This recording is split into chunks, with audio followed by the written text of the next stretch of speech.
তোমার রব কি বলে জানো? তুমি যাকে আমার চাইতে বেশি ভালোবাসবে, আমি তাকেই তোমার কাছ থেকে দূরে নিয়ে যাব আর তোমাকে বড্ড একা করে রাখবো। তিনি আরো বলেন, কখনো বলবে না যে তাকে ছাড়া আমি বাঁচবো না, কিন্তু আমি তোমাকে তাকে ছাড়াই বাঁচাবো।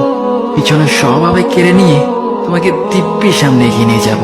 তুমি কি দেখো নি, ঋতুরাও যে 2 মাস পর পর বদলাতে থাকে, ছায়া দেয়া গাছের পাতাও তো শুকিয়ে যায়, আর যখন সবর হারিয়ে ফেলে তখন ঝরে পড়ে। কিন্তু তোমার রব তো ধৈর্যশীল ও পরম দয়ালু। তিনি তো সেই ঝরে যাওয়া পাতার ঢাল থেকেও সবুজ পাতা গজান। তুমি কি দেখছো না, তোমার স্রষ্টার এই নিদর্শন?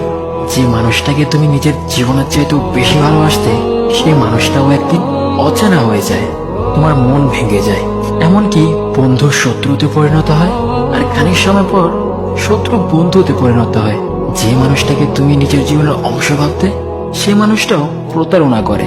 বুঝি না, এত কিছু হওয়ার পরেও তুমি তোমার রবকে বাদ দিয়ে সেই মানুষগুলোর উপরই ভরসা করো, যারা তোমাকে প্রতিনিয়ত কষ্ট দিয়েছে।